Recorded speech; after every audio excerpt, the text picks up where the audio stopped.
Welcome to the podcast with my good friend Erebos. Today we will look into everything what happened till the last podcast episode we did. So we will look into the Bitcoin ETF, into coin listings we are interested in, into trades we did in the past, and also some other interesting stuff. So we highly recommend to watch everything. We won't hold any information back, so you will get access to our brains during this 1 hour, 2 hours. I don't know how long it's going to be. We have a lot of stuff to talk about. So without further ado, let's just dive into it. One quick note before we dive deeper into the content of today's episode. The content shared in this episode is for informational and entertainment purposes only. Despite our passion for the crypto space, we are not financial advisors. In our discussions today, we may mention various cryptocurrencies, some of which we personally hold positions in. However, our discussions are not endorsements or investment advice. Investing in cryptocurrency is inherently risky and can lead to significant financial loss. We strongly encourage all our listeners to conduct their own research. We do not assume responsibility for any financial losses or gains you may experience based on the information shared in this podcast. And with that being said, let's get into today's episode. Erebos, what are your thoughts about the market? What happened and how do you interpret everything what happened? Yes. So, I mean, I got surprised by the ETF because, it's always like that. In the end, you have to keep it simple. It was actually indeed a sell the news, but in my mind, with the flows we were expecting from BlackRock and all those guys, I felt like we would go up. But GBTC was the problem that no one saw coming pretty much. And so honestly, we're just selling off. I don't think we go much lower. Maybe like 35 is like the lowest we can go. It might even be like already bottoming. I don't know. But yeah, it's healthy too, because after like 3 months of craziness, it feels good.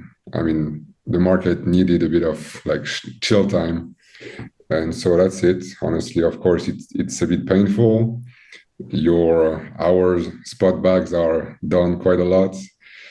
But yeah, we just wait. And of course, we cannot make it to the top without a bit of pain. So honestly, I'm just chilling. I think it's going to be boring for a couple of weeks.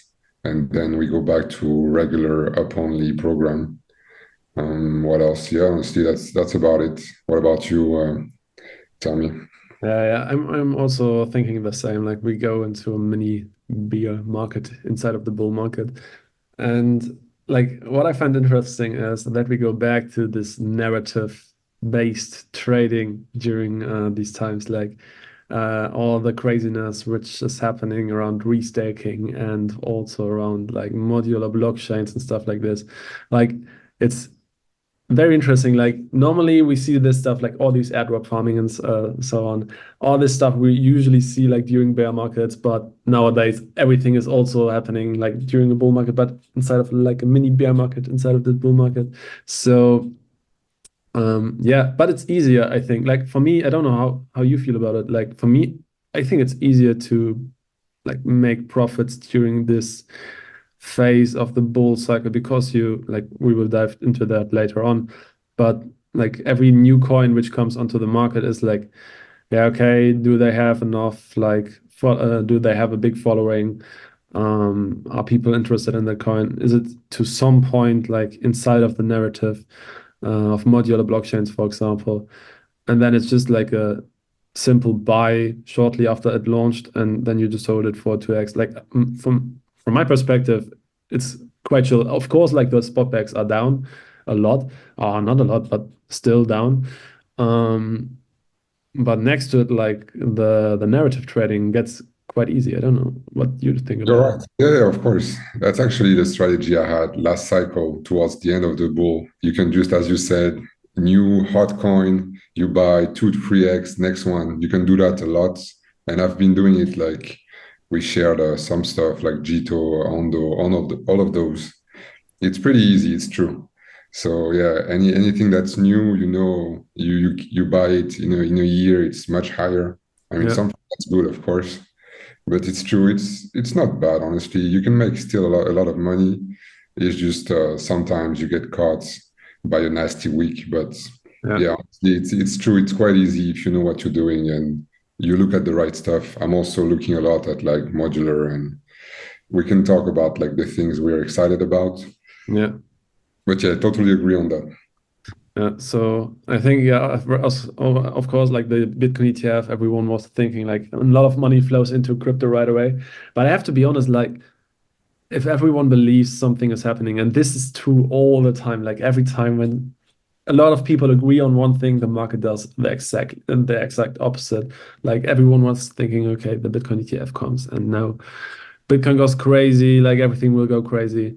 Like I didn't saw that because too many people, out of my perspective, were talking too positively about the ETF. Like, It depends because honestly, it's that's why it's boring and risky to trade sentiment or like even like people on one side because everybody was saying it's a sell the news, and then after we talk about the flows or BlackRock is going to buy 2 billion, so now that's a buy the news. I mean, you just have to be really simple. yeah, We bumped like 80% ahead of the ETF, so we could say that's front running. yeah, Everybody was positioning ahead of it, so now we get the news and it's pretty normal that we get a retrace. I should have done that personally. I didn't want to like speculate. I'm just gonna hold and we'll see. But yeah, in the end, yeah, it was a good time to really close some trades and buy lower. yeah. It was funny. Like for me, I closed the position because I had to, like in Ethereum, and I accidentally sold at the top. Like Got a chat. I was like looking at my bank account. I said, "Oh fuck! I put everything into crypto. I have to sell something to like pay my bills." And I was like, "Okay, come on!" Got I a just, like vision. everything, which I had like on this one app, and in the end, it was the best decision I ever made. Like it was a perfect trade. Yeah, That's no, it's funny. It's the same like with buying stuff at the end of the bull. Same for me. I bought like a nice car last time, yeah, and everybody says, "Oh, you shouldn't be buying stupid shit at the end of the bull." But in the end, that was a perfect time to exit, and at least you have something that's valuable. yeah, It's worth more than the crypto if I had kept the crypto. yeah, yeah. Sometimes you have to cash out like automatically when people start going crazy. I saw some people buy watches too, like recently at the top, and they said, "Wow, that's the perfect signal." Yeah, yeah. It's always like you can. I think if you go on Twitter, you can use Twitter for the perfect exit. Like you just look at the time when people start posting like these videos where Bitcoin goes to the moon, and I don't know the what the name of the film was, like when the kids are riding on the bicycles and riding Oh to the yeah, like ET. Yeah, I think it's yeah ET. ETA exactly. Like when you see this stuff, you can usually say, okay, it's it's close to the top at least, like, and you can basically take profits from there on. Yeah. Yep. But also personally, it's I'm working on that because I usually sell too early. So I force myself, chill, keep it longer. And even if I retrace some PNL, sometimes at least I have a good habit of in the bull, you have to be really patient, let it run for Yep. months, years even.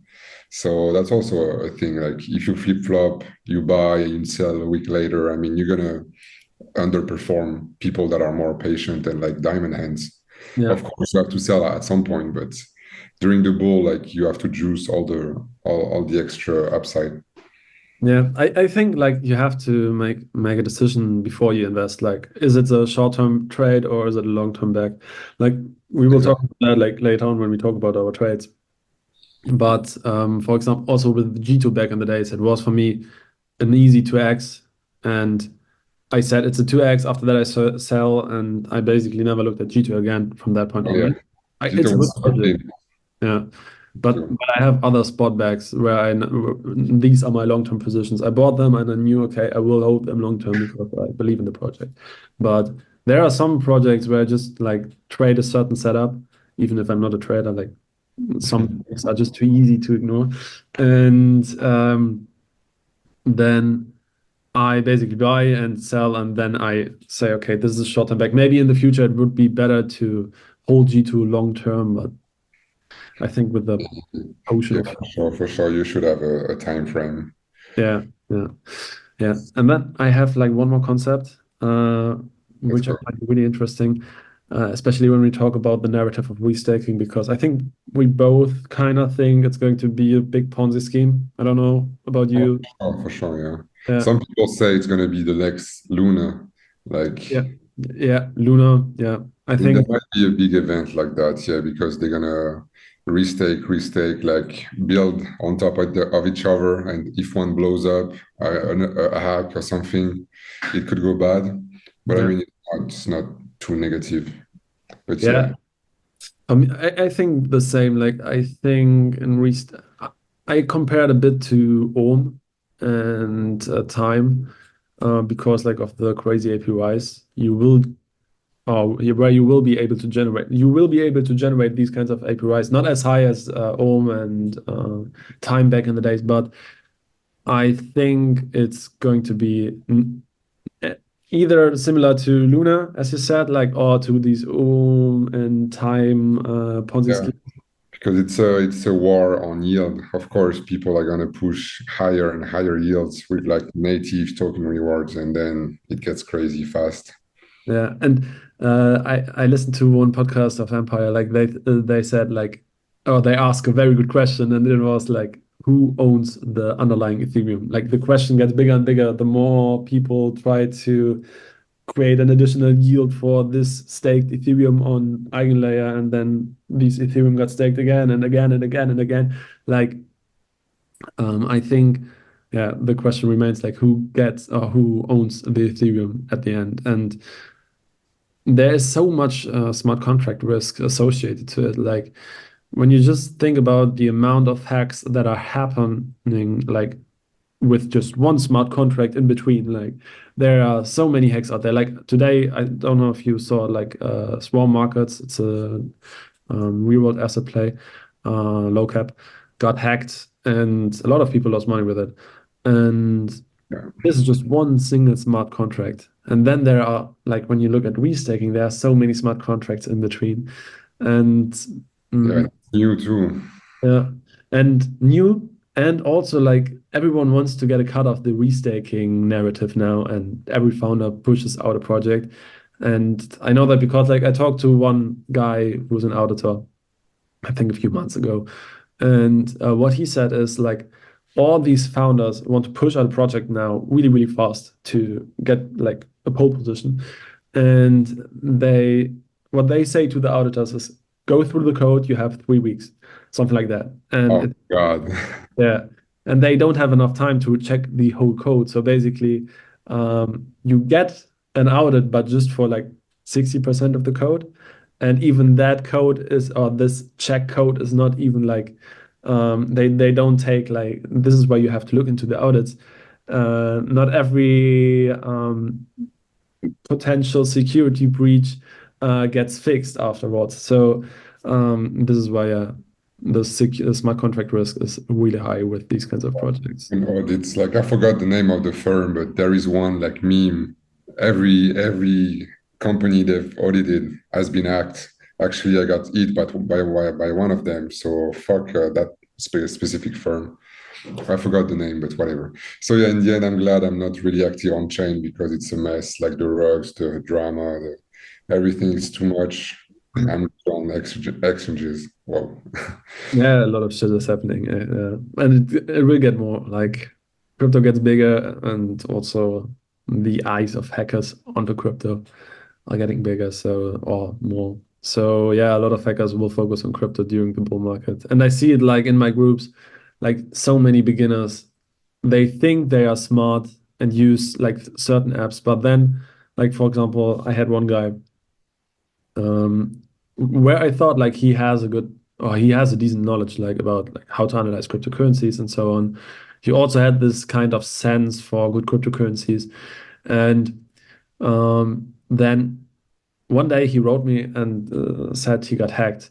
And in the end, like the reason behind it was that he watched a video on YouTube on how to do scroll airdrop farming. And clicked the links underneath the video, and they were like phishing links. So Yeah. Yeah, actually, well, we shouldn't like rant about that too much. But yeah, honestly, if you have like one advice, personally, I have like a hot laptop that I use for Twitter and all that, and then I have a cold Mac that I just use for transactions, and I'm very careful about that. Also, I have a cold wallet that doesn't interact with anything. Yeah. Really, like you should keep it really, really tight Yeah. because it sucks to lose everything just because a fucking scammer gave you a link. Yeah. For airdrops, every time use a new hot wallet. And yeah, I totally agree with you. Like one cold wallet for say security reasons where nothing like interacts with. You only send out the Ethereum to exchanges or something like that, or Bitcoins. Yep. And that's the only purpose. All right. Like one last concept I want to talk about before we dive deeper into everything we did during the past weeks. The walk of the noob. Because like we talked about restaking, and I looked into like Ohm and when it really took off. And I compared that like with the overall cycle of the bull market or phase of the bull market back in the days.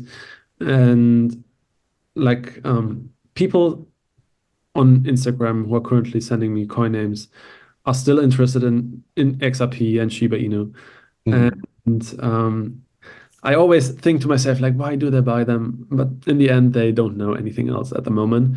And this is what I call the walk of the noob. Like, at the moment, they buy what they heard of, and they slowly will transfer into other narratives the more education they get above the area. And I think restaking really will take off in 6 months or so when like all of these noobs got educated about how to use DeFi and stuff like this. So I think good times lay ahead for the narrative of restaking as soon as like the target audience of these kinds of projects get educated and start to use DeFi and also these restaking protocols. Yeah, probably. I mean, you have AI, all those. But to me, it's difficult. I prefer staying in my lane. I don't really care about the normies and loose brain cells trading, really like absolute cheaters. Yeah, I'm good, but it's true. Some people, and it's useful looking at TikTok and all that to see what's popular. I mean, yeah. it's really my thing, but useful if you want to trade against them. Yeah, you have me. Like, I get so many DMs. True. I can So, okay, what's the shit coin of the month? it's funny. Like they, yeah, but never mind. Let's not dive deeper into that. All right. Should we go over to the next topic, or do you have anything else like you want to talk about right now? Oh no, yeah, we should talk about listings. Yeah, exactly. Let's get into it. My game. All right. Well, yes, so I can share my screen and go from there. So, I mean, we're looking at Ondo, which was really a massive one. But yeah, actually, it's funny because we had another podcast and unfortunately it got lost. Yeah, So we were not able to share that. But yeah, basically, I mean, I don't want to share too much about my particular like strategy, but let's just say that I watch everything on Twitter and I play the most hyped tokens. And what I do is just, as you can see, it's always the same. You have a big pump on the listing, and then you have a retrace, and that's when I want to do business after a certain pullback. And of course, it's always different, like selling pressure, all that you have to calculate more or less. And so it was on my Twitter, like I managed to buy like 700K at 11 cents, I think. Yeah. And currently that's a 2x. It went up to like 30 cents. So that was a massive trade. And I did the same with Jito, with a couple other ones. So that's the system I really like at the moment. Because as you said, if a coin is hot, it's gonna pump in the like first few weeks, month of its life. So you just have to play the right ones and it's basically free money. The only difficult part is like when do you buy? Because you can always buy too high and then you're underwater. Actually, yeah, there was one. I played, I don't know if you know this one, Xi Games. It launched yeah, on Binance. It was like a layer free gaming stuff yeah, and a lot of big words. But I got wrecked on this one, which is quite rare. I yeah. just too high, and then I was down 30%. I'm like, oh shit, just because I got a bit of FOMO, and I actually no, I didn't calculate the selling pressure well enough, and I managed to actually sell the bottom because I was like, fuck it, I'm down too much. The market is shit. I'm just gonna take my loss and move on. Yeah, In the end, it was a good lesson because I realized, okay, my system is not great, or actually, I made mistakes. So I have to make sure I don't make any mistakes next time. And so now I have a few questions. I have an entire process I go through to yeah, make sure the token is hyped enough and also like that I buy at the right time. So it was a great opportunity. And then I came back swinging with Ondo. So I'm glad. So I don't know what else to say, but yeah, that's pretty much it. Like those setups come often, and I think we're gonna talk about like the ones we're excited about yeah. in the next like few weeks. So yeah, that's pretty much it on the listing side. Have you And managed to get a position in Mentor? no, actually, Menta was on the same day, so it was interesting. Yeah, In my case, I don't really love Menta because it's kind of like buzzwords or layer two yeah, modular. I mean, it looks a bit shit to me, but the setup was pretty much the same. I don't know if it's on Bybit, but it was on Binance for sure. But yeah, that was pretty much the same logic. We can look at it. yeah. I played it. Like for me, it was Oh, well played. It yeah, was a small dip from listing, and then while you have a couple hours to buy at the lows, yeah, and yeah, it was pretty clean, honestly. yeah. I got like an entry on 210. So, but only like with one third of my position. Yeah, But and that was great timing, yeah. yeah, still a good entry. Yeah, But I that's think yeah. like, Manta was a bit different to Ondo because like the pump at the beginning wasn't that high. I don't know if it's like a different chart mhm, on KuCoin. But yeah, yeah. so the pump wasn't that big.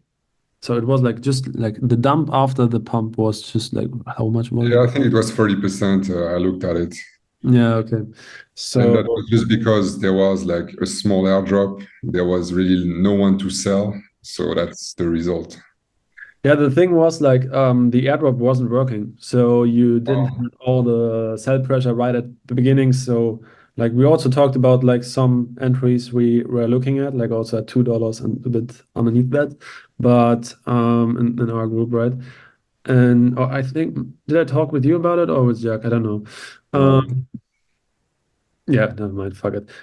So but what was what where I think or what was the reason why it didn't drop lower, my personal take on that is because the airdrop wasn't like not all people received the airdrop at the same time, so not everyone sold directly. I get you. Yeah, And also the airdrop was small, right? I mean, I saw some people saying they got like $10, something stupid. yeah, I knew some people who did like I think 30th volume just for this airdrop. Like it's not gigantic amount, but I think they got a payout of $2,000, so it wasn't Yeah, really. that's nice. Okay, okay. Yeah. So yeah, I think it was all right, but I don't think like for me it wasn't worth my time. But the Yeah, trade, that's clean. That's clean. Oh yeah, because that was the derivatives. Derivatives. Okay, well. So yeah, so you have those plays like often. I mean, we can talk about the ones we like in the future. yeah, yeah, I think at the moment is one like alt layer is. Yeah, What are your thoughts about that? Haven't checked the price. I don't know. Do you want to? I mean, let me see. It's no. But yeah, I looked at it, but personally, I love buying when there is a retrace on listing and it didn't give anything. Look at that. So Yeah, yeah, like well, for me that's not interesting because like buying at the high there, you never know it can dump a bit. yeah. And also, but yeah, it's like restaked roll up. That's a sexy name. But yeah, so pretty Uh, much the same. we stake rollup. Yeah, it's. Wait.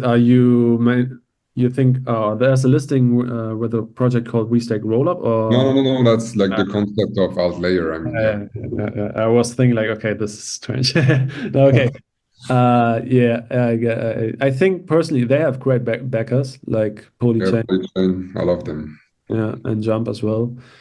And So, RG is also as an angel investor behind the project. But yeah, I don't think it has that much long-term value. But they also have great partnerships, so maybe could be a good play. I compared it a bit to Scale, mm, valuation point.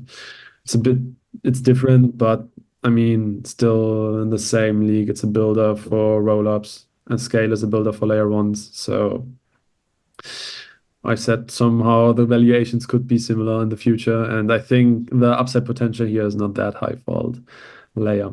So this is also why I didn't bought it. sense. So I guess we can talk about the next ones. Yeah, We're not, I mean, this is so obvious, but I guess it's part of the game sometimes. Like Dimension yeah, is launching soon, so people are expecting like a TIA kind of run, yeah, and I agree.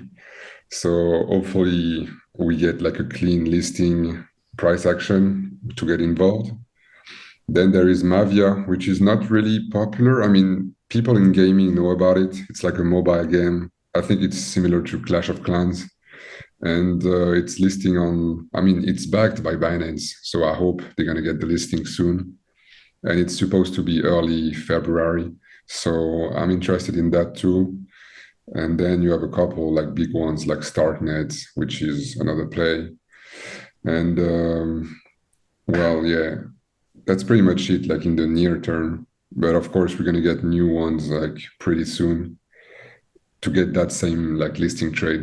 Do you yeah. have some more? Yeah, I think Beira Shine is going to launch, but Oh not yeah, next month, but like a bit later. Have you looked at it?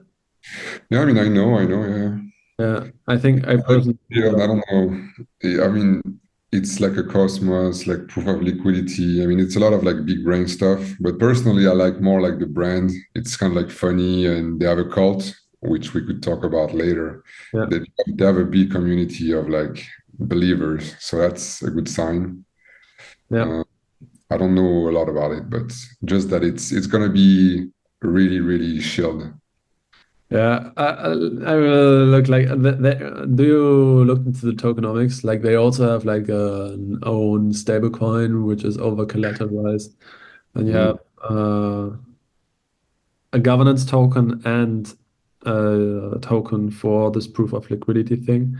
So you have to provide liquidity with your Bera token to get, I think, the governance token, which is not transferable. So yeah, to be honest, like it gives me kind of Luna vibes with also with the branding and stuff. Like I think the branding, a lot of people or a lot of beginners will like the branding and say, okay, it's kind of a meme coin. And so I think it's going to be great. Like this could be a very good play. It's my personal take, and I will also farm the airdrop on the testnet. So yeah. The only like sad thing now is like VCs got involved. I think they already have like a billion valuation. So in the end, it's going to launch quite expensive. And yeah, of course, you can make a 10x in the bull, but you never, I mean, who knows? But yeah, to me, I don't see that like a super moonshot opportunity. It's more like a trade. But yeah, that's the only issue with like VCs and layer ones. They all launch super expensive, and then I mean the upside for us plebs is not that great. yeah. Yeah, that's true. 100%. Like, but I think it's still like we have to take what we can get. Like, it's Yeah, uh true. And also it's kind of like safer. Personally, I don't like that much now going to buy like a 15 million market cap and hoping for like a 20, 50x. I yeah, mean, you can find some gems, but yeah, at least we stay with the big ones, and that's fine. Of course, it depends on like your portfolio, your risk tolerance, and all that.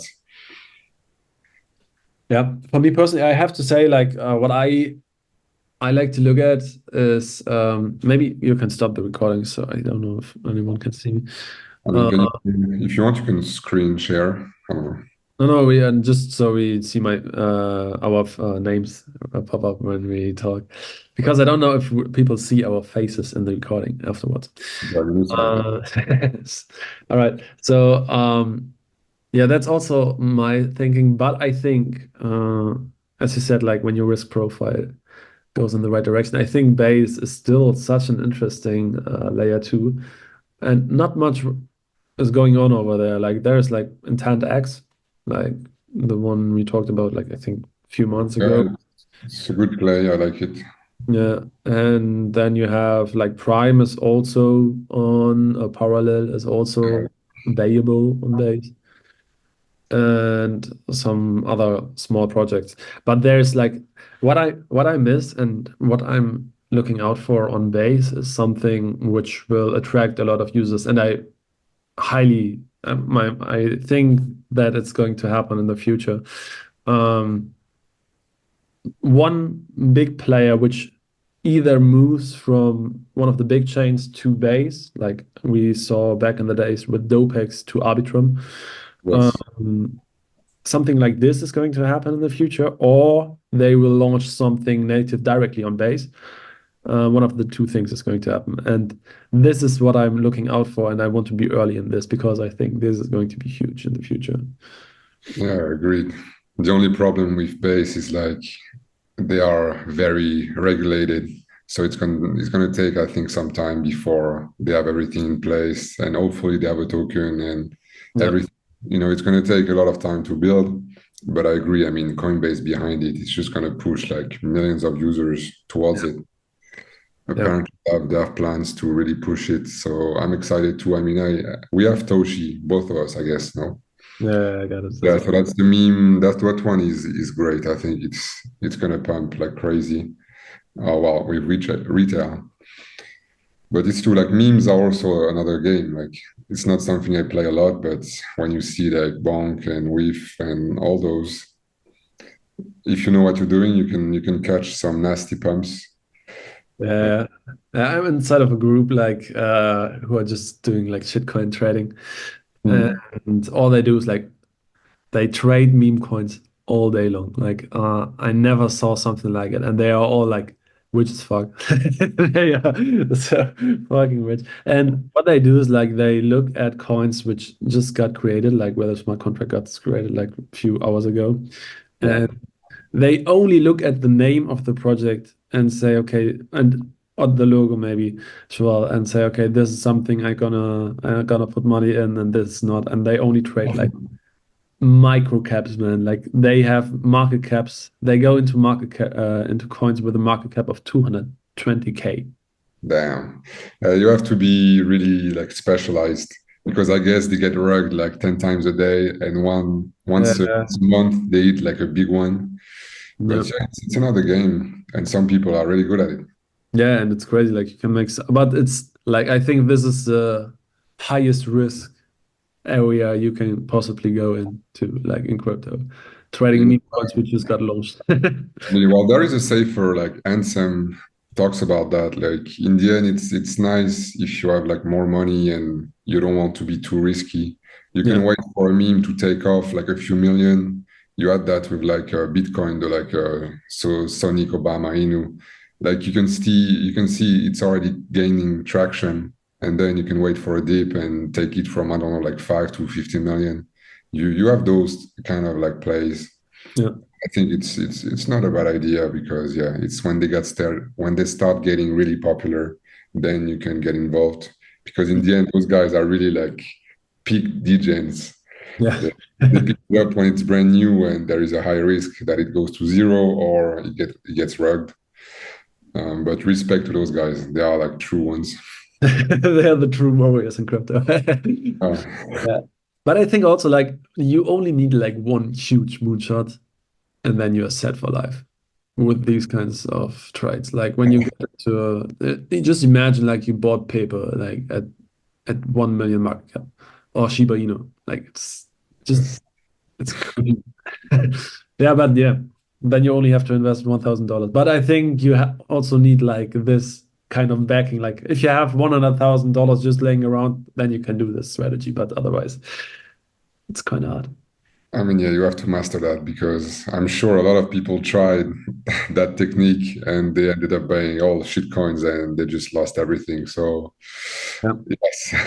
This is like the nice side. Like if you just lose your money because you bought some meme coin and it got rocked. Like, but the other bad side is just imagine you buy a coin and approve a smart contract for buying it, blah blah blah blah blah, and you get hacked. Like, and all the money in your wallet is gone. So I think there are two bad sides which can happen for these kinds of shitcoins. So you really need to have a clear strategy also for your security and stuff like this to execute it properly.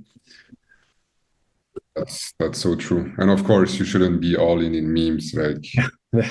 you can have like 10% and play around, but yeah, like be careful. It's the same. I see the same thing with like new guys, they try to trade. And I mean, we all know that at the beginning you're gonna lose, you're gonna make a bunch of mistakes. I did that personally. Like I had 1K, like 3 months later, I had like pretty much zero at the beginning. So yeah, people I think try to be a bit like they want fast money, but Yeah. it's okay. It's the price to pay, and you'll get better over time. Yeah. Or So you, do some like new coins you also like. I mean, yeah, I think we have similar interests. Like I also look at Dimension. Like it's for me, it's also an interesting play. yeah, Um, then Beira Chain is another one which where I think you're like right. huge. And I know it is hurtful for you, but I personally also am interested in Xi. Um, Yeah, no, it's banned. I yeah. can't talk about Xi anymore. Like, but to be honest, man, if you have, I think you looked at the roadmap, right? More or less. Yeah, honestly, it's also the team is pretty strong. Yeah, It's just, I don't know. I'm kind of like skeptical when they have like big statements like, "Oh, it's a L3 gaming on Arbitrum." yeah, I don't know. I don't know. yeah. But if you look at the roadmap, like if it's true or not, like I will look into it this weekend more in detail. Like, but I saw that they stated that one huge game developer will launch all his existing games on Xi. So that doesn't mean that people start buying the games on Xi, but it will get huge publicity if that's true. No, you're right. Actually, it's funny. It's like you have two ways to play gaming. You can focus on like infrastructure. So Yeah, like Immutable, they are like the biggest players, and like Beam, which was like Merit Circle before, then Xi. Personally, I prefer investing in like games directly. okay. But it's true, like if you don't want to find a good game, you can always like find a good like blockchain or Yeah, something to do with gaming. And in the end, it's kind of like, yeah, you just play like the beta of those games. yeah, So why not? Why not? Honestly, I believe they can do something good, but gaming is tricky because I told you before, I love gaming and I think it's gonna go, well, Web3 is gonna go mainstream, but then when? Like that's always the question. And well, you have a bunch of games launching this year, and hopefully one can take off, and we all have like yeah, like normal mainstream Web3 games. I just don't know when. It's gonna take some time again. yeah. And I also think like there will be like also these kind of hype cycles, but I don't know if it works the same in gaming. Like one game will launch which will go through the roof, then you will have like a huge gaming cycle. But Mhm. I think like not every good game will launch when another good game is launching. Like you know what I mean? Like you can't have infinite hype cycles every time a game launches. So I Oh, think in the beginning it will play similar to normal hype cycles in crypto, but over time maybe I'm wrong, but maybe the cycles or the hype cycles for games work different. Like how do you? I'm so, always like curious. How do you rate a game? Because for me, it's always I just look at the user numbers, at the potential, like if there's a private beta or something like that in the future.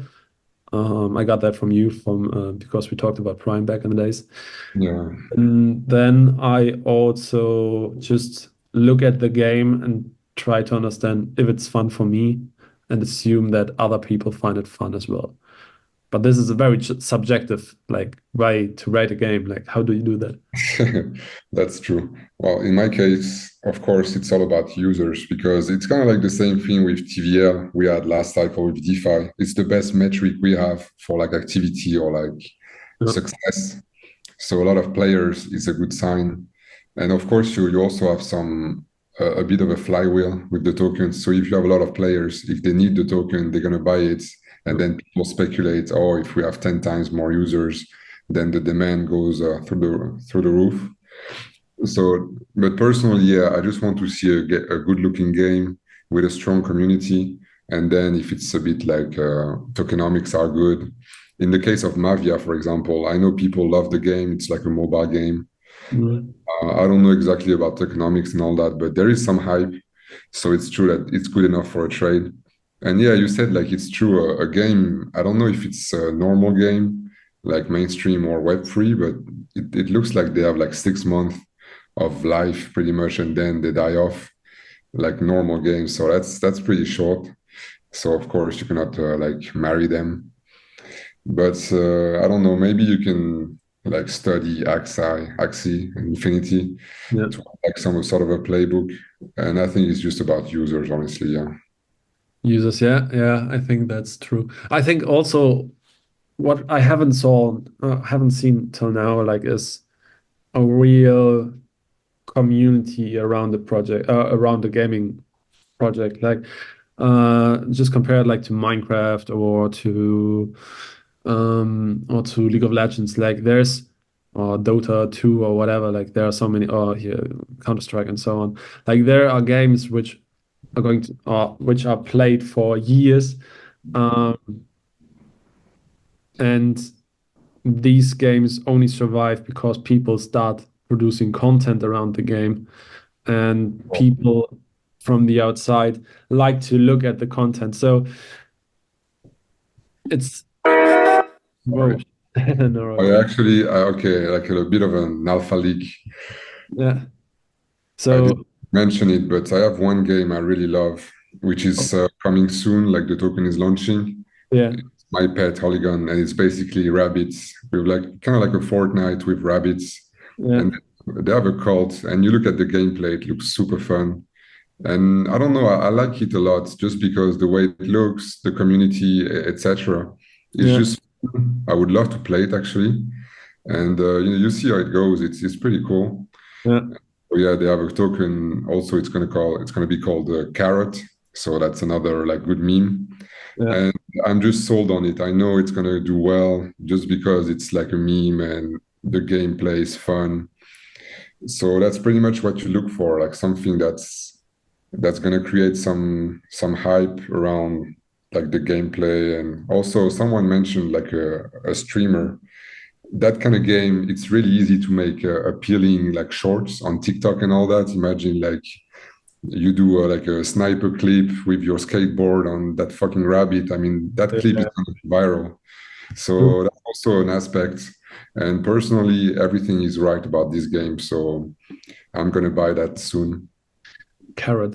Yeah, okay, I will look into it as well. Yeah, I think this is like, yeah, you need content which can go viral and other people like get into it. Like back in the days, it was Minecraft, like YouTube was 90% Minecraft videos or something like that.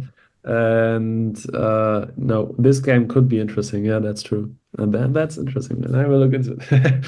Yeah, I'm sending you the name. Yeah, So exactly, that's nice. At least we had a great example of like something that could be popular. yeah, yeah. By the way, none of these coins are financial advice. Just to mention that. It's not a bad idea, yeah. Yeah, I think I will cut that to the front. Yes. Okay. Yeah, but yeah, I think gaming is going to be huge in the future. I'm very interested to see how this thing evolves, like where it gets to. Like it's kind of a disruption of a whole industry when you think about it. Like Yeah, yeah, true. And I follow a lot of gaming like experts, so to speak, yeah, and they're saying that Asia is way more advanced on that front.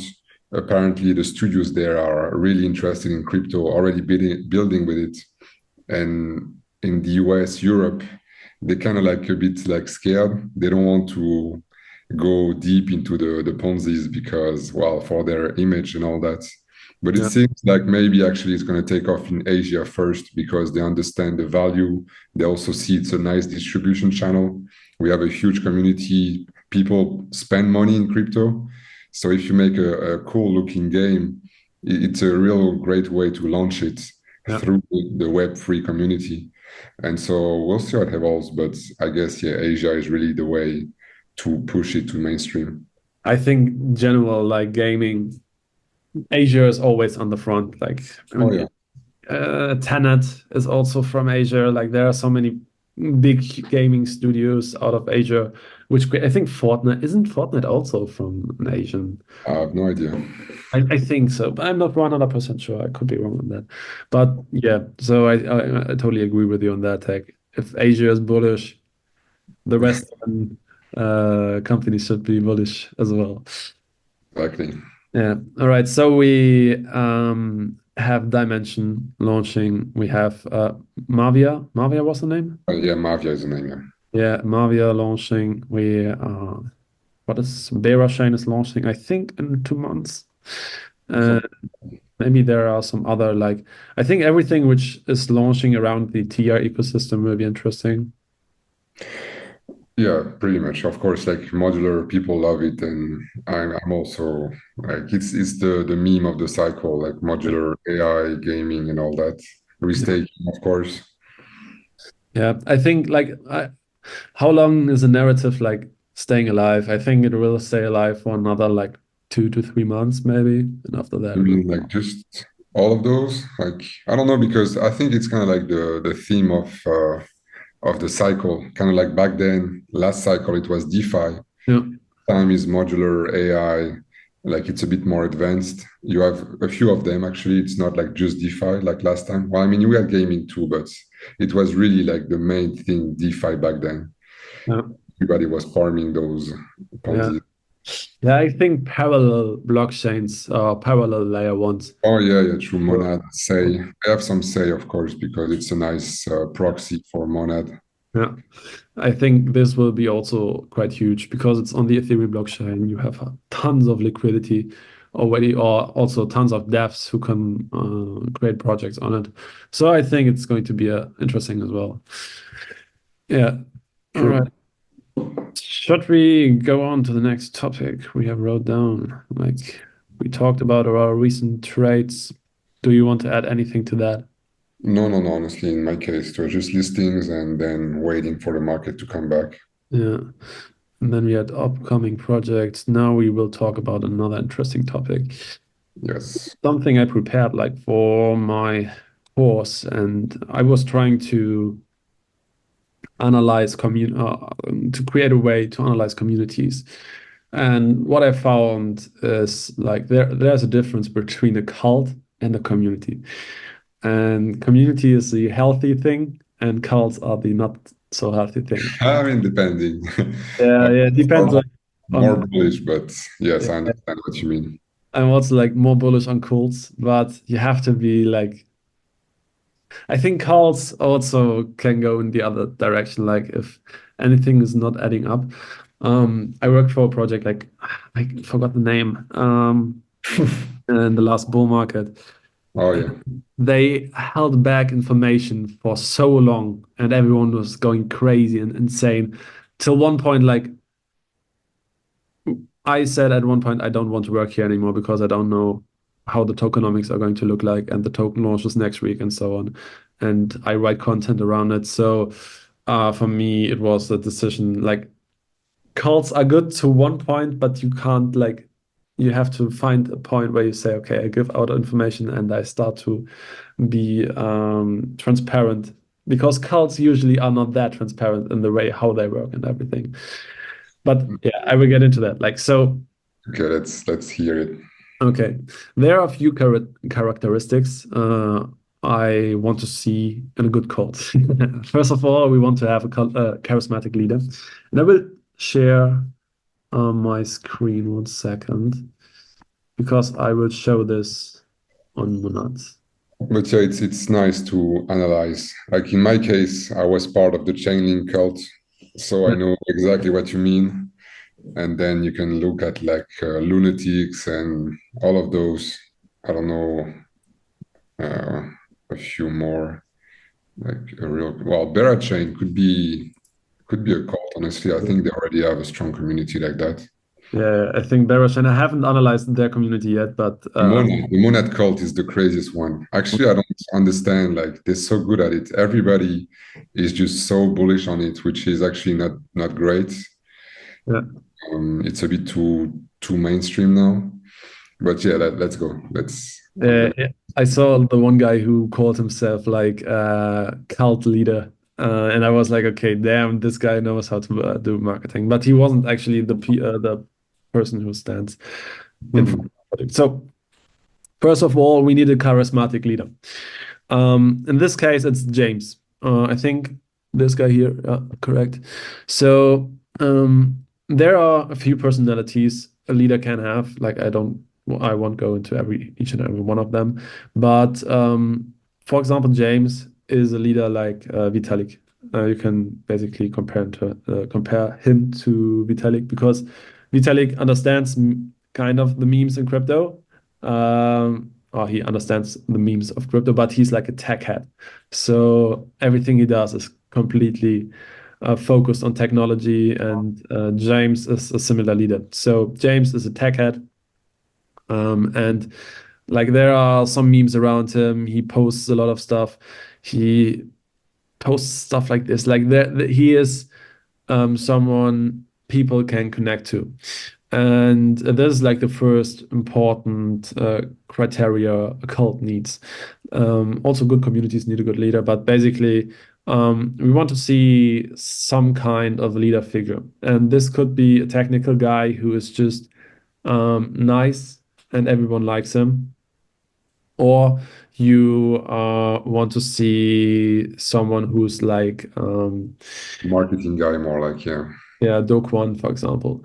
So Exactly. someone who can react to bad news in a very positive way, like who can handle stress pretty well, and even when everything looks doomed, he is like, man, it's fine. Like, do you know this meme where I don't know, some figure stands in a house which is on fire, and Yeah, that's classic. yeah, exactly, and you need a leader like that. But he needs to create, like, people see the house is on fire, but they have to believe the leader that everything is fine. So someone like that you need in a cult.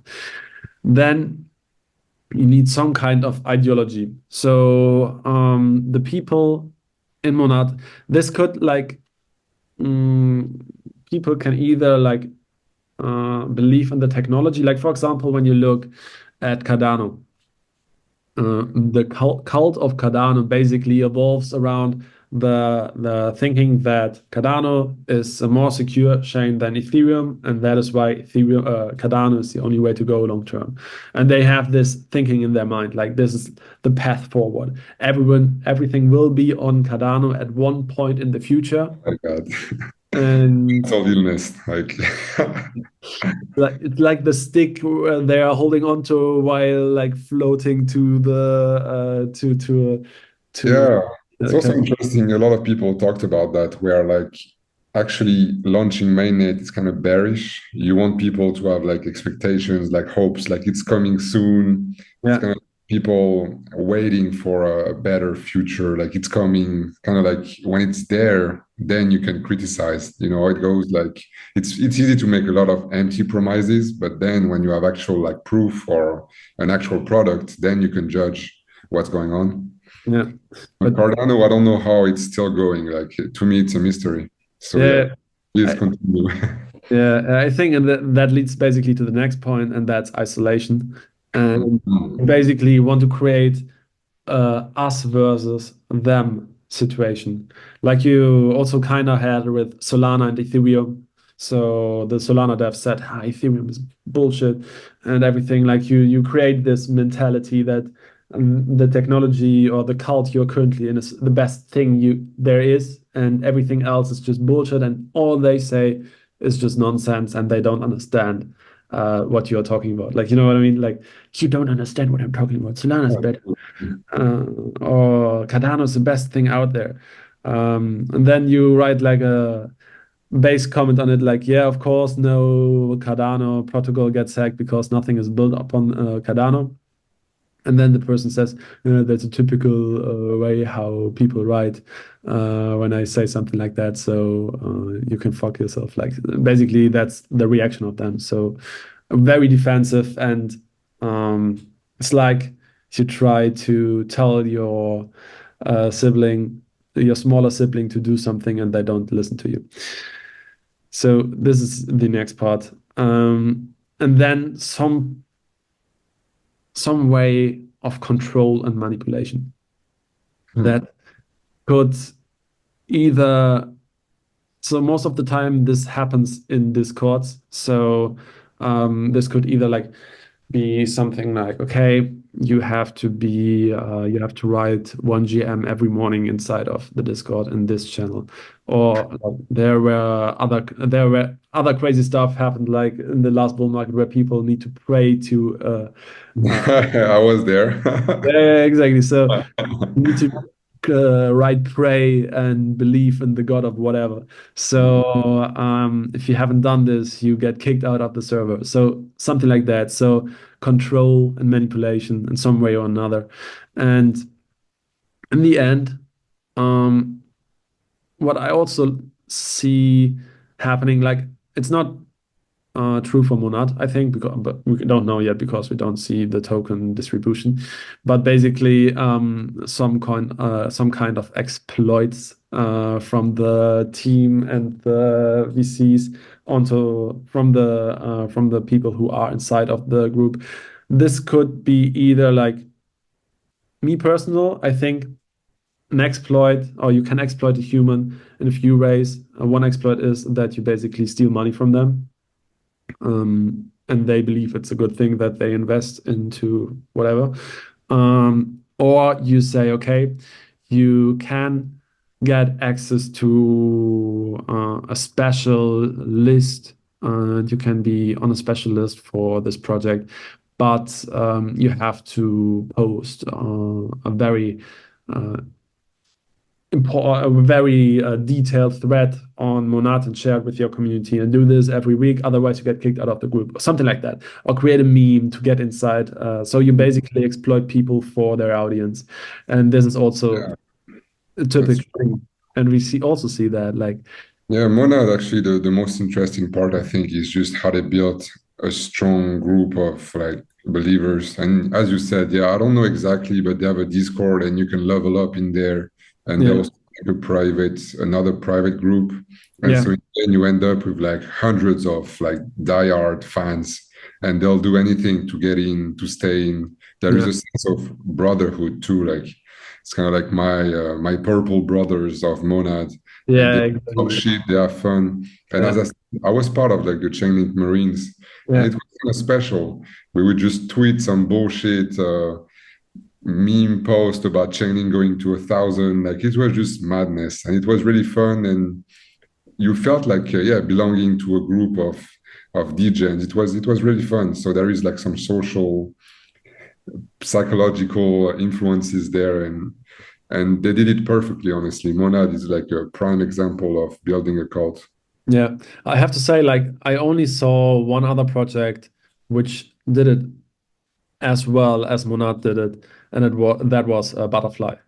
I don't know. Yeah, I think you also played it, right? Back in. Yeah, yeah, definitely. I still have some, and it's still down 90%. But let's forget about that. Yeah. But Butterfly was also a very interesting way how they created a cult. And one of their main things, what they did, and this is basically the next point of a cult, is exclusivity uh, Mhm. and secret knowledge. And basically, with redacted, but oh, let's stay with Monad. You have this secret group where you can only get in if you do certain things, and there are only 999 members allowed to this group. So This is another way how you create like this, like you said, like this strong community, like this brotherhood. Everyone wants to get in, and so you basically fight with your brothers together to get into this thing. And yeah, it's basically the same. Like they post about the Telegram group, they hit 1 million messages. I believe when you get inside of it, it's nothing crazy. Like I don't there's think so. yeah, more hype is going on there, I think. And then you also have this mega purge day, where 50 Oh. people get kicked out of the group. It's also like the next point, rituals and symbols. So you basically have this Thursday, which is purge day. Then you have this meme coin. I think it's Wednesday. Monad me. I don't know when they posted, but you have this meme every week. You see Monad me memes of the week. Then you have like the purge Thursday, and also I think on Monday they are doing something. I don't know what it is, but Playing poker too. I never did it, but they have some poker nights. That's pretty cool. yeah, true, poker nights as well. Like this is all community building, but also kind of cult building. And then the last part is basically fear and or there is another thing, but fear and intimidation. And this is basically the purge day. You don't want to be one of the 50 I people. hate that, but yeah, like some people are desperate to stay in. And Yeah. also there's like, I mean, many things happening. People believe they're gonna get an airdrop being in Discord. So also that's why everybody's fighting to stay in there and get in there. I don't know if you have like a part about like how the cult is gonna influence the price action. I don't know. I can talk about that later. We can talk about that later, yeah. Yeah. Basically, one last point is dependency. So you need to be active in the group to stay in the group, and otherwise, you will not be able to like get a whitelisting or something like that. So this is basically the last part. But yeah, let's talk about the price action, which is going to happen. Like, I think the best way to look at this is actually to look at the butterfly launching or talk about the butterfly launching, right? Yeah, honestly, why not? I mean, we have many examples, but Mm. We can talk also about other examples like I mean, Luna was certainly the most extreme. Like, I would Google. appreciate looking at this one. Yeah, right. I will open it. Oh, do you want to show something? No, I'm fine. Okay, Thanks. let me quickly share it. Because yeah, actually, it makes me think. I mean, it's so obvious, but yeah, we should like research actually cults from like the mainstream, like real world, because in the end, it's a lot about religion, Yeah, and I'm sure a lot of people studied cults and why they become big and all that. there's actually a Netflix series on it. Oh, It's really helpful to watch it. I understand. Yeah, Is it, so can you max? Is it the max? it's Max I mean, Butler. that's Terra. I think Wait, oh, what the fuck? Okay, I don't know. I don't even remember exactly. Like, right, is it this one? I No. have no idea. Maybe that's the 2.0. Yeah, that's. Luna Old? Or maybe that's classic. I have no idea how it works. Oh Yeah. yeah, that's oh my God. Oh, shit. Nightmares. That's, Okay, but yeah, honestly, like of course it's so ridiculous, but yeah, uh, no, what I wanted to say about price action, like why it's bullish for a token, is just because everybody is so involved in that token, they get brainwashed yeah, between each other, and they believe, like I said personally, like Chainlink, everybody was pushing Chainlink to 1,000, Chainlink to the moon. yeah, It's like the piece of the, it's a gold rush, and of course it didn't go there. It went to like 45 at the peak. But yeah, that's why it's so bullish because people don't want to sell yeah, because first, like they believe in higher targets and also they love the community. They want to stay in it. It's crazy. Personally, when I sold my Chainlink, I mean, it was called rational for me. I'm like, I made the money. I'm good. I was up like 100x on my first buys. yeah, But I also felt like, yeah, I was like abandoning the community, all the guys I had made friends with. So that's exactly that. And yeah, also that's funny. Like that's kind of like a segue, but retail is really good at that because they usually believe those things like they get into the ridiculous price targets, and they don't want to sell 100x Yeah. when a VC is going to take the money and run. But the plebs, like no offense, but the newbies are going to be much more prone to that kind of thinking. Yeah, yeah, I'm totally with you on that. So I think like this is why it's good that Monad is not launching so early because otherwise you don't have time to build a cult around the token launch. I mean, otherwise it also will lead to a very high valuation at the launch That's because the problem with Monad. It's going to launch late in the bull, and honestly, it's not looking super good if you want to make a lot on it. But at least a good trade when it's there. yeah, I think it will be like we have to look at the situation when it will launch. Like we can't say it will make a 10x from the launch right away, but chances are high that the price action will be extreme. And I think the supply will be low at the beginning, so everything can happen. So Actually, and honestly, I would love to time travel and see what happens. But I think the most likely scenario is, yeah, like it launches at a really high valuation. It goes like maybe 5x depending on the timing. And then bear market, it goes down so low. And maybe there is a nice trade like for the next cycle because they didn't really enjoy the bull market. It launched late. yeah. But then you have the unlocks and all that. So it's going to be messy, honestly. And I also think a lot of people are going to airdrop farm it. Like I think it's going to be interesting to see what will happen with the CK Sync token after the launch because it's similar, not 100% the same, but a lot of people farmed it for like, I don't know how long people were Yeah, I farming. mean, I'm part of that group. Yeah, Like for 1 year or even longer. it's been a good year. Yeah, So I'm interested to see like how the price of CK Sync will get influenced because of that. Because a lot of people started airdrop farming now, and a lot of people are farming CK Sync. I think everyone I know is farming CK Sync and who's like in crypto for a bit longer than 3 months or so. yeah, for sure.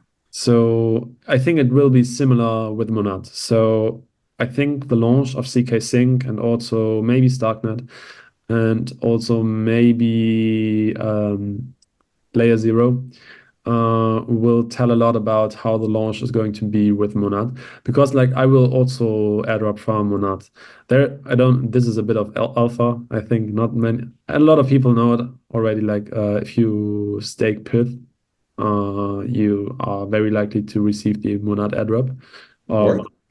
Pith here. Is it? That's the Oracle. Yes, exactly. That's weird. They have a relationship. Why? Yeah. Because like I read that every project on Monad is using Pith, so Okay. and not Chainlink. So this is why there was like also some leak of one guy. I forgot the name. I think CC2 or something like that. Yeah, yeah, Uh, so the chances are high that it could get that the Pith stakers get a cut of the airdrop. But yeah, like a lot of people will also use the testnet. So let's see how it goes. yeah. Well, honestly, yeah, it's a mess.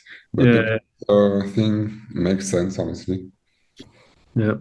But yeah, I think the launch of Seeker Sync will tell a lot about like how the launch will go. I think I will like I don't know if you want to talk about it. You can just say no. How you gonna like what you gonna to do with your CK Sync airdrop? Like this is basically what everyone else is doing, right? Um, well, it depends first, like how much I get. If it's not a lot, I'm just gonna keep it because actually, I think we all have similar stories. I tend to dump my airdrops, and then you realize, like in the case of Uniswap, it was like 4K per wallet, and if you didn't sell that, it was 10x higher, like a year later. Yeah, So in the end, dumping your airdrop is not the smartest thing to do. But what you can do, and that's like difficult, but you can sell very quickly when it gets launched, and yeah, then you can buy back lower. yeah, So honestly, it depends personally, like how much I get, because if they launch, like let's say, well, in 6 months, you can be pretty sure that it's going to pump during the bull a bit. Yeah. So you don't have to sell right away, but also you can do what I said, like sell and then rebuy lower and stuff, but it gets tricky. So it really depends on the timing. And like, of course, if it's like a lot of money, I'll be tempted to just dump it and then I'll trade it too, I guess. So it's a bit different for me. But yeah, usually in a bull, dumping right away is not the smartest thing you can do. But I think it's a typical thing to do for retail because Yeah. they only see free money and they basically sell. They don't see like the long-term value. It was the same with Arbitrum. Like, what was the price when the airdrop was launching? $1, something like that. Yeah. Yeah. $1.20 or something like that. Yeah. Yeah, I think the fair valuation that I calculated was at $1.14 or something like that back in the days compared to Martage. And yeah, I think around that it launched and then like after the airdrop a lot of people sold and then it went up to $1.80 during the bear market and this is already like quite good. And I Mhm. think it will perform much better during the bull market now. Yeah, that's true also. But yeah, that's the great like point. It's true that like it pumped after, but then I mean it went super low. But yeah, that Yeah. was the market. It's a bit different. It's a bit. Uh, yeah, you can't compare. You But it's can't. true that actually Arbitrum is an interesting, like we're getting away from the topic, but Arbitrum is really like a crazy thing, in my opinion. Like it's basically at the same price as when it launched. And I really thought Arbitrum would be a rock star in the bull market, but for some reason, maybe it's too expensive already. Or, I mean, it's true, it's not getting all the love compared to like the new chains and Uh, the monads and all that, but it's kind of like a bad one. I think it's not part of the narrative at the moment, but this doesn't mean it will perform bad during the overall bull market. I think it will catch up value, but I think the problem we have currently with Arbitrum, at least that's what I think, is that the real value lays here, and the market gives Arbitrum value X, which is underneath that real value, and at some point, I think in the future, the market will catch up to it and start to understand, okay, Arbitrum is much more worth than most of the layer twos out there. Also, it's more worth than most of the layer ones out there. So I think at one point it will catch up. But yeah, for now, And also, let's get back to the cult. Otherwise, we will talk about this topic yeah, for. true. No, no, I mean, last point on Arbitrum, of course, the reason it's been like pretty flat. I mean, well, of course, it was to like 80 cents to 240. That was a nice trade. Yeah, But yeah, it's also because ETH has been so dead. So that's also the thing. Like people see it as like ETH beta. So if ETH is going nothing, of course. So yeah, let's go back to the yeah. levers. Yeah, I could also talk about the Ethereum ETF, which is likely coming in the next year. In my case, if you want to know, I'm just avoiding ETH. I'm like, it's a shit coin. Honestly, I can make so much money because Yeah, that's the problem. Like, look, people have been trying to play the ETH catch up for 6 months. yeah, Like the best thing you could do, and I talked about that with our friend in common. yeah. Was like, oh, I'm so glad I dumped my ETH and we played those new tokens. Like, I mean, also ETH is so big. Like, really, unless you're a giga whale, you don't have to trade ETH. Like, fuck it. Yeah, that's true. Yeah, I'm totally with you. Like, if you want some security in your portfolio, you can hold ETH. Otherwise, it's just like another. It's worse than Bitcoin, but like performance-wise, it won't do as well as any other altcoin at the moment on the market. Okay. Yeah, why should you hold ETH? But yeah, but I get it. Like if you have huge position then and want security in your portfolio, then Ethereum is the way to go, in my opinion. And probably it's gonna have a good year because it makes sense, ETF and all that, and also Yeah. it has to. It was so flat for a long time. Logically, it should catch up, but really, like people have lost a lot of money just trying to get that ETH trade.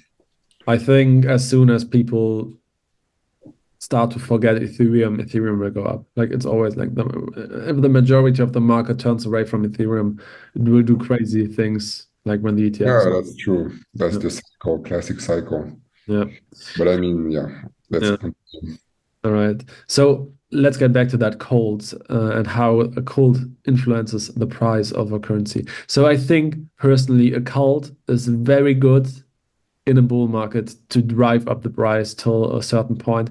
But every time, like when I see a cult, normally it's a no-go for me to invest in these kinds of cryptocurrencies because I like or I only play like the launch or something like that because most of the time cults also lead to like a decreased vision. That means that the majority of people who invest in it don't see security flaws or Right. potential Ponzinomics. So they forget about that and only see like the good things about something.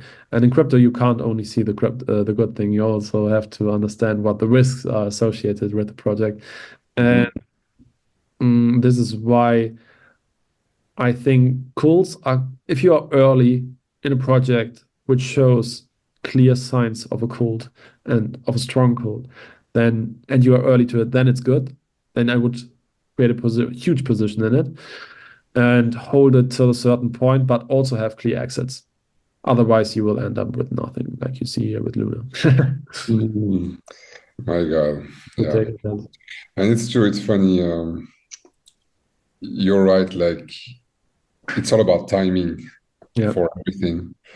But also it runs like longer than you can imagine. In my yeah, case, when I heard about Luna, it was, I don't know, maybe it was like between 25 and 50, something like that, maybe lower. yeah, And I knew it was a Ponzi with like Anchor. Like, how can they give you 20% APY? I think it was 20%. yeah, 20%. I knew well, also the cult and all that. I was like, this shit is gonna crash at some point.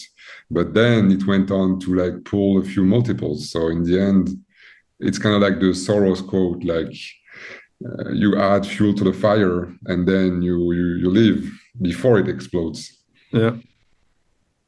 Yeah, yeah, I'm with you on that one. So, but yeah, in the end, like if you're early to a cold, I would still say, okay, yeah, you can make more money with it, but you need like a clear profit-taking strategy. It's also with Ponzi schemes. Like if you know you invest in a Ponzi scheme and you know you're early, then you can either try to figure out the perfect time to exit, or you say, okay, I will go in it because I know it's early. Like just imagine you went into Ohm, like our friend in common did, really early on and basically are one of the first users of Ohm. And then you don't exit the position for, let's say, 5 months. Then if you haven't took any profits and you are up like 30x, 40x, then I have to say you're quite stupid, to be honest. Like at some point you need to take profits. And I think for Ponzi schemes, maybe you can do it like that, like for example with Luna as well. Maybe you can take profits after like let's say a 5 to 10x and then hold the moon back. And the like with all other positions as well. Like I would personally play it like that. I don't know what's your take on that.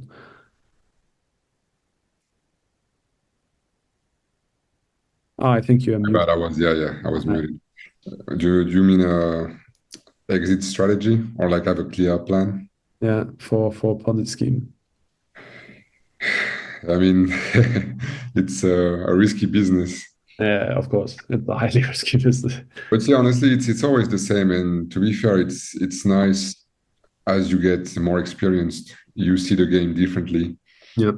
And for example, like in the end, you always have to think about like where are you in the chain? Because in the end, if you think about it, like a token that's launching, of course, the first people that know about it are like the team, and then friends of the team, and like people around them, more or less.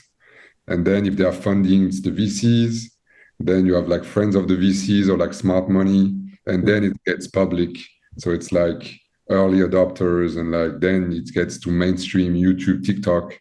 And then it's pretty much the end of the cycle. Yeah. So of course you also have to take into account like the market cycle. If Bitcoin is already past all-time high and it's been a bull market for 2 years, you know that you're fucked in that situation. Yeah. So honestly, yeah, you just have to understand how early are you, and Yeah. then you adapt from there. But it's true, personally, I don't have like a cult trading system. Yeah. And but it's true. I'm curious to see like, well, we have Monad, but Monad is not going to be trading for like most of the bulls, so we don't have like a clear example. I don't even know. I mean, there is a cult around like dog with at the Solana guys. I would say there is a cult around that. Dog with ad, like Yeah, is dog with like WIF. I mean, you can search for WIF on CoinGecko if you want. And this one is like the popular meme at the moment, and it's kind of funny to be fair. And so let's look at the max chart, please. Yeah, and it's like what, like 350. So yeah, it's kind of like a cult, to be fair. It's also a meme coin, so it's a bit different, I would say, but no, it's the same one. So yeah, that's one example of like a strong community, and they just post memes of everything with the hat, and they bull post it all day, all night. yeah.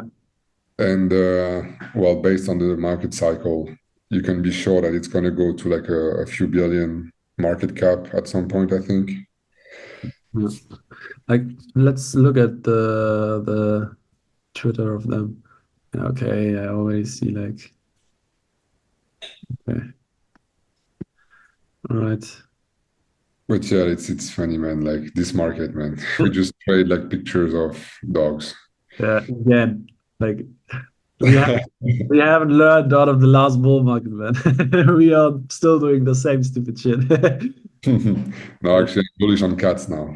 Yeah, me too. I love Oh it. my God. So yeah, that was interesting. Great segment on cults. And it's true. If you can recognize them, participate, and exit before it blows up, you're really in a good position. Yeah, yeah, I'm totally with you with that on that take. So maybe like I have one last topic I want to talk about. Let's go. It's basically what I Oh, learned yeah, yeah, through. your experience.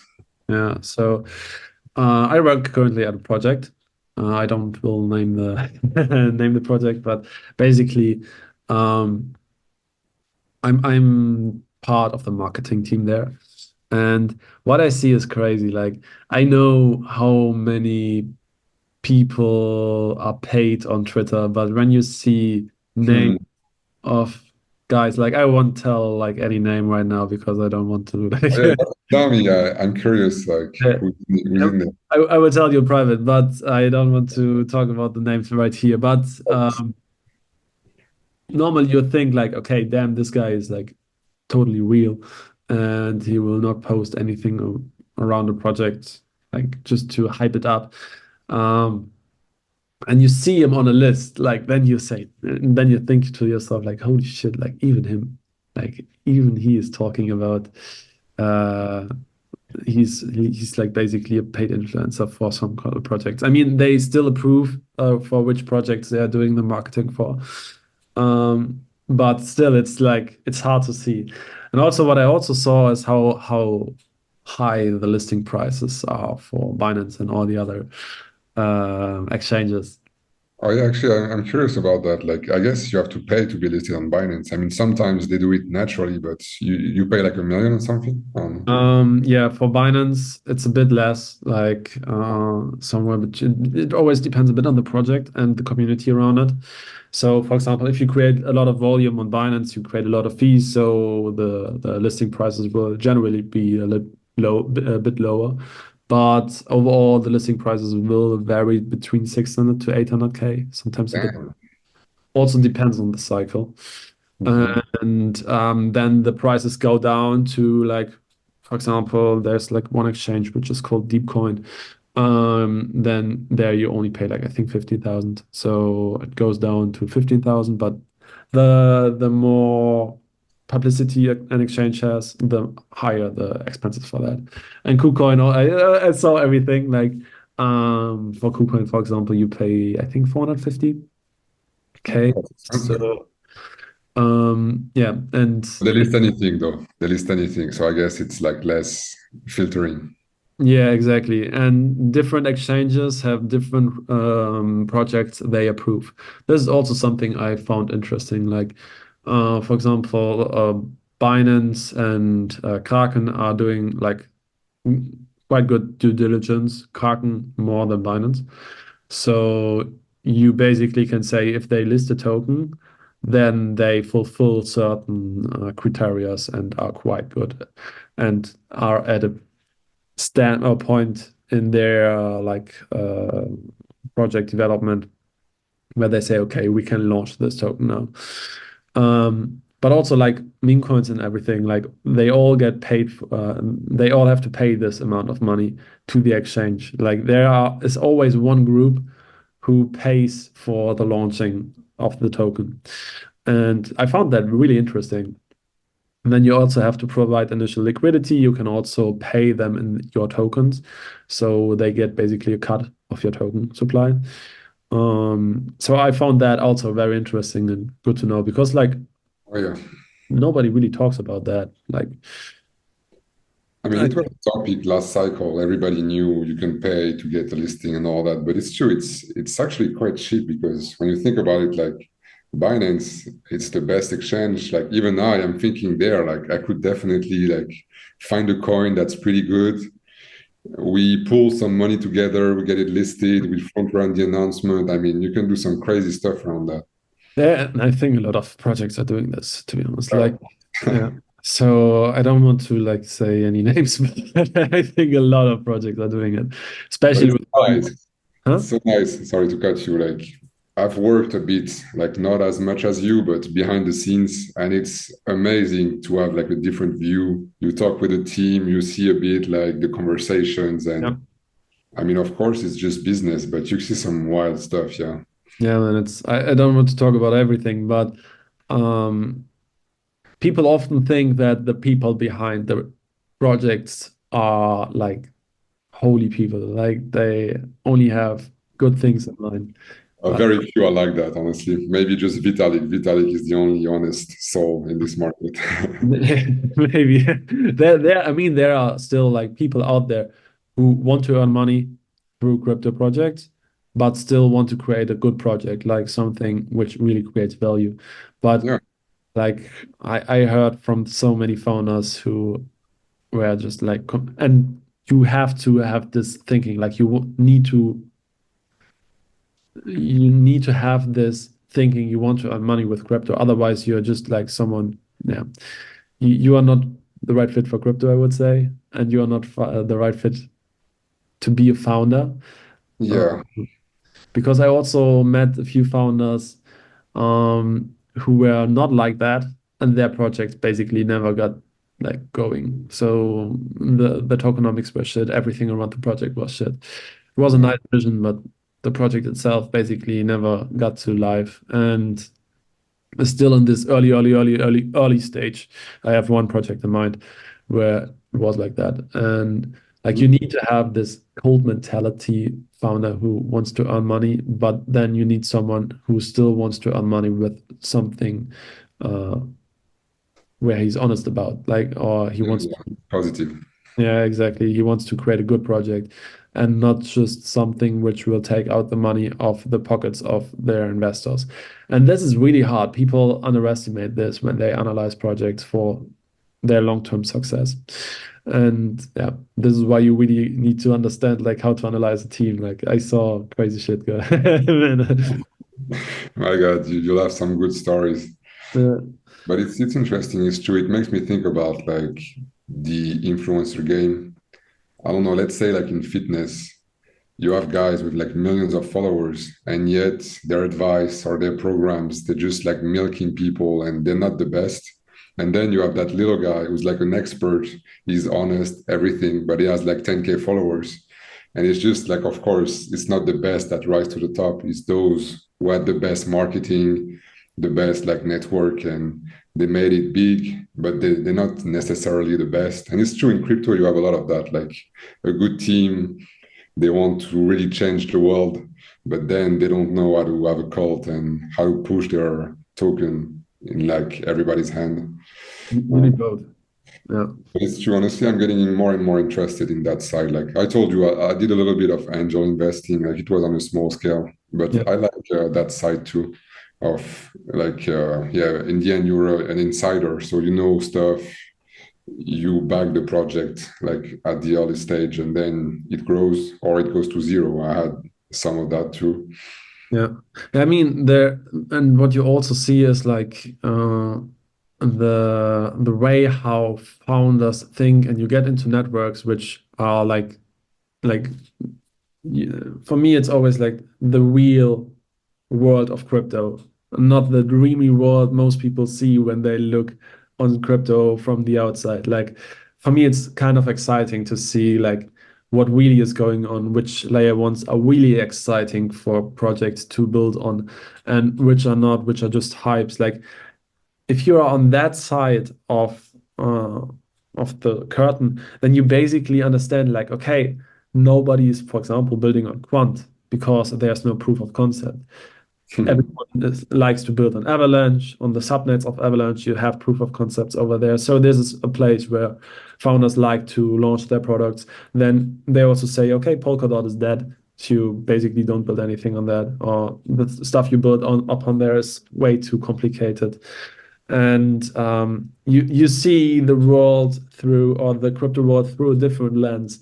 And I think this is only possible if you get to on this side, if you are on the side of the founders and understand like their view on crypto out of a developer perspective. And I find that one of the most interesting things I ever did like in my whole crypto career, to be like to understand crypto completely differently than most people understand it. Oh, yeah, that's super true. I mean, you can still have that perspective from just being an observer, like from the outside. But it's true, like if you are in the circles, like you see, you talk with them directly, it's different. Yeah, So actually, that's a little bit like it's not even super groundbreaking. But yeah, following the devs is a good strategy too. Like in the end, Solana, I mean, I still think about that trade, like damn, like Solana was really the best trade of the year. yeah, And just because the devs, everybody, the ecosystem was still alive and building. So they came back from the FTX like crash. yeah. Yeah, I think like this is also like if you understand how devs are thinking and if you analyze crypto project, I think you have to always analyze the developers and the community which is building around the developers. Because like I have an IT background and I know how hard it is to create code out of thin air and how much easier it is to work with a community who already have solutions for a certain problem, and then you can combine basically these both solutions, and uh, Totally. out of that create a new solution. So if you don't have that, it's so hard to create anything. Like every project which is launching on, I think Sue, for example, has its own language for It's move. I think yeah, it's yeah, um, yeah. It's so secure. Though. Apparently, it's very secure. But yeah, it's true. It's kind of like the same. I forgot. Well, it was the same with Solana. Like I think they code in Rust. I don't yeah, know if it's the same. But yeah, of course. Oh no, there is also like Starknet. I think it's a different like Cairo, yeah, different language. That's also bad for the devs, of course. yeah. But yeah, So that's pretty cool. yeah, and it also comes with so much more costs. You have to create an onboarding not just for the users but also for the developers. And without the developers, you will never get users. So you have to go all in into the dev perspective, and maybe you lose out some steam on the user perspective. So it's a split of focus in your marketing, and I think this is really hard. Yeah, I mean, we can talk about that for a long time. But Uh, what's fascinating to me is like Cosmos, because in the end, all that like TIA and all that, it's Cosmos based. yeah, Because that coin is just cursed, like it never pumped. It's just don't touch it. But yet the tech is so good with like their IBC. And in the end, we're starting to have something that's really like integrated because you have like TIA and all those, they have the same rails. So even though I love MetaMask, I mean, I'm used to using EVM networks, yeah, but if every network, even Berachain, I think, is like Cosmos based. yeah. So all those can talk to each other. And that's the problem we have with bridges and all that. It's kind of very annoying. from like a UX perspective. Yeah. So we'll see how it goes. Honestly, I think we'll have many different successful blockchains. Like Solana is a clear winner in my mind too. Yeah. Yeah. They're Yeah. doing everything right and it's scalable and all that. So I believe they're going to succeed. But then there is some space for others. Maybe L2s are going to scale at some point too and get some love. And I don't know, a lot of them. We'll see. Yeah, I think the only big problem you have is the fragmentation of liquidity. So, like, even layer twos fight for the liquidity, which is on Ethereum. So basically, Ethereum and these layer twos are fighting for the same liquidity. So, yeah, it's kind of hard. Like as you stated, like the interoperability between all of these chains is a huge problem. So, in my eyes. Um, so I'm curious how the future develops, but I think it's not good to have a lot of different layer ones and layer twos. I think it's good to have like one layer one for example, gaming, or a layer two for gaming, and then you have a layer one for DeFi. Then you have one layer one or layer two, whatever, for this purpose, and then you have one for this purpose. But I don't think it's good to have like four layer twos for DeFi applications. Like I yeah. Sure. And even if you go one level deeper, like when we think about layer threes, it's also like it's nothing which is on the table right now, but it will be at the table at some point in the future. And then these layer threes are also fighting for liquidity. So I think I think not good overall for the crypto space if you have too much fragmentation of liquidity, because like let's be honest. What are you doing differently on Solana than you are doing on Arbitrum? You basically do the same shit over there than you do on Arbitrum. So it's better to have one place for everything. But I think we are too early for that Yeah, because exactly. It's like everybody's trying their version, and yeah, then network effects. At some point, the network is too big yeah, to, yeah, it has all the activity, and then we see. I mean, Immutable is interesting too. I think it's based on StarkNet, I think. yeah. I think so too. Yeah, And yeah, they have like, I think they have like 80% of the games on it. I mean, a lot of them are not launched, but yeah, they're really creating like a massive empire. And then it gets difficult to ignore Immutable because everybody's there. And also they're doing some cool stuff with like UX. I think that's the future, obviously. Like they have like they call it passport. So people can sign up with email and basically abstract away all the difficulties of like wallets and all that yeah, stuff. So then, because in the end, like, yeah, let's face it, it's too difficult to use crypto at the moment.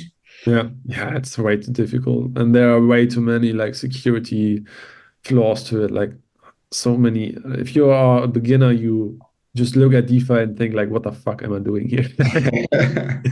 Honestly, I'm so glad we started early. I mean, Yeah, relatively early, because yeah, I would hate joining now and having to understand like Celestia and all that stuff. yeah, yeah. Or just like understanding, okay, I connected now. Or like just imagine like you try to connect to a site and MetaMask pops up like four times and you don't know what's happening and you just click on accept, accept, accept, accept, and then you look at your wallet and it's drained because you didn't know like you accepted like or you allowed an infinite amount of token X for the smart contract you're trying to connect with. So it's way to the UI, as you said, is not user friendly at all. So yeah, crypto or DeFi has a long way to go till it gets like to this mass adoption point. But we are on a good path. Honestly, I think the future is like hybrid, because it's going to be like semi-decentralized, Yeah, pretty much as you see. Like, I don't know if I have an example, but like, well, yeah, you can think like ETFs, for example. Like it's still Bitcoin, but it's like a central entity. Like they go through banks and like those brokers to get exposure to Bitcoin, but they don't use the actual tech. So I think that's pretty much how it's gonna go. Like maybe they're gonna have like, I don't know, I'm saying stupid stuff, but like Airbnb on blockchain, yeah, and people will have no idea they're using crypto or anything. And so in the end, it's semi-centralized. they're using an app that's centralized, but it's using blockchain, so it's like in between. We'll Yeah, see. sorry. We'll see. Yeah, I think this is going to be like the end game. It's also when you look at other like IT areas, like for example the internet. Just imagine, just think about how difficult it was to connect to the internet back in the days.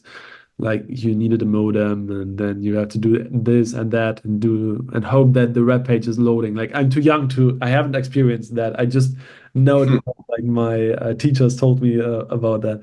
But like for me, crypto is similar to that at the moment. Like you have to check on Etherscan if your transaction went through, and then you have to do some like whatever. Like you have to do so much stuff to get to the point where you want to be. Like maybe in the future we will look back and say, do you remember like where we when we traded this magic internet money and got like APYs for providing liquidity on Uniswap, and in the future maybe everything will be completely different, and we can't imagine it now because we are still working on that low level of that technology. Oh, very true. So I'm very excited. Like when we talk in 30 years, how it evolved. Oh man, it's so far away. I mean, honestly, like it can end up like everybody's living in like VR and Yeah. perception. Honestly, I no, not everybody, but like we're gonna get into some weird stuff. Yeah. I hope I'm gonna have my like Jarvis, like the AI assistant of like Iron Man. I want a personal AI assistant. I I mean, want that. I think it will happen faster than we are currently like expecting it. Like, I mean, it's already possible. Just imagine like what things did Iron Man ask Jarvis? Basically just to give him analysis on certain things, to turn on X, to give him the actual data on how to travel from point A to point B, and all of that on displays inside of the home. And I think you can already like create these kinds of AIs. I mean, they are not Yeah, I some mean, already, but because in the end, like Jarvis is like AGI, like it's actually thinking pretty much at the same level as a human, maybe even higher because it's doing a bunch of crazy math. yeah, But yeah, it's just next step, yeah, because ChatGPT is actually quite like cute so far. I mean, it's just predicting. It's a bit like brute force. yeah. It's not actually smart, but it's gonna get there pretty soon, I guess. A few years, and we start having some cool stuff. So yeah, it's exciting, but we'll see about like crypto. Yeah, let's don't get too Let's fancy just about it. let's print this cycle and then we can Yeah, talk about the next steps. and talk about AGIs. All right. Okay, brother. Do you want to add anything to the end of this podcast, or do you think we? No, that was great. Honestly, feels good to talk about that. And Yeah, yeah, obviously, like a summary. I mean, the market is recovering. It's yeah, gonna back up pretty soon. I think maybe a few weeks of boring action, a few launches we like, um, and then of course, like look for the calls. Be careful about like security and all that, but really, like it's classic stuff. classic. Continue. Well, I mean, we can have some more topics like next time, but yeah, Yeah, I'm interested in like maybe like such a preview. I'm getting a bit like confused about the world post ETF because it's going to change a lot how the yeah, market operates.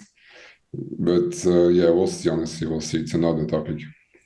yeah. I think the yeah. Let's take that as a next topic, big topic for the next podcast. Like what will happen? And that's big brain stuff. Okay. Yeah, this will take some deep research time, but yeah, and also some out of the box thinking. But yeah, I think this, and I think when we talk in 1 month, we are at the start of the bull market, and we both know how crazy bull markets are, and like what will happen. There will be so much stuff happening in this 1 month, or maybe even more. Like I don't know when we talk, if it's Wait going to on. be February or April. And when we talk in April, like the whole crypto world could have changed till then. So Who knows? yeah. Yeah, it was a Okay. pleasure. Thanks a lot. Yeah, thank you, my friend, and see you on the next podcast. Thanks for everyone who was listening, and yeah, follow us both on Twitter or Instagram. If you come from my channel, check out Airboss on Twitter. If you come from Airboss, check out my Instagram. But I think most Twitter people want to look at Instagram. But I'm the only cool guy on Instagram, I think. All right. Guys, take care. With that being said, yeah, take care, my friend, and see you in the next one. Bye bye.